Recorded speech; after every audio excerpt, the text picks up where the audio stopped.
Duncan McNabb here. It's 29th of August 2024. Now today, two shortish stories, and I'll drop them separately. First story, we're going to Cancun, one of Mexico's holiday draw cards, and, to use a favourite expression of mine, a sunny place for shady people. I borrowed that from someone else, of course. Cancun will welcome some very shady types with the arrival of the Hells Angels outlaw motorcycle gang members from around the world. This is according to the Herald Sun newspaper, and they're spot on with this drum. They report that the event kicks off on the 5th of September. Now, these gatherings aren't uncommon in the outlaw motorcycle gang world. Each club has their own outings, and every year all the outlaw gangs go to Sturgis in South Dakota in early August. It's just finished. In Sturgis, they're among bike enthusiasts from around the world as well, and law enforcement also from around the world, hoping to see who is pally with who and just maybe overhear a chat or a plot. Outlaw bikers hiding in plain sight.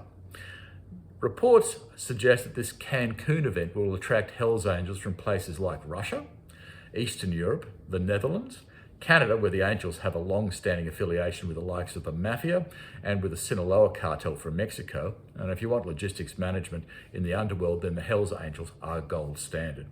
And there'll also be people from Australia, or perhaps Australians would be more accurate. The Herald Sun reported that on the guest list are Hells Angels from Thailand. You may recall in an earlier chat I mentioned the demise of Australian Wayne Schneider, Hells Angel in Pattaya. Now, Thailand is a hot spot for the outlaws. Also on the guest list is the Australian boss Angelo Pandelli, who started his career in Adelaide before moving to Sydney and hitting the big time.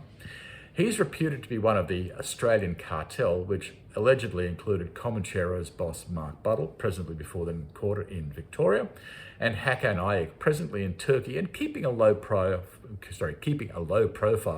after accidentally finding himself with a starring role in the FBI-led Anom sting. This is where coppers were listening to every plot on what these blokes thought was a secure phone. It wasn't. Angelo now moves between Dubai and Cyprus and has allegedly benefited quite nicely from the misery of his former colleagues. Now, we're not sipping margaritas and listening to a mariachi band in the Hells Angels clubhouse in Cancun. And by the way, the Angels do love a benign-looking photo op, and a mariachi band will do it for you. There may be a bit of business done, and after all, it's a long way to fly just for a drink and a tan. Events like this are perfect for face-to-face meetings with a low risk of electronic surveillance. The biggest risk is an informant inside the meeting, but and again, they're rare. The risk of being caught by a paranoid criminal group like the Hells Angels is high, and the consequences deadly. Beyond reasonable doubt is something they worry about.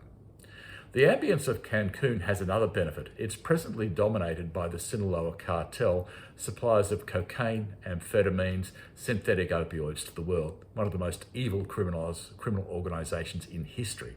Mixing business with pleasure is highly likely.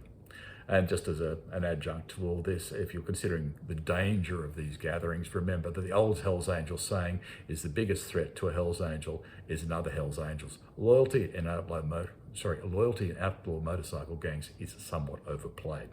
Thank you. And the next story, which I'll be coming up very, very shortly with, is about bullets flying and the demise of Sydney's Angel of Death. Thank you. Back soon.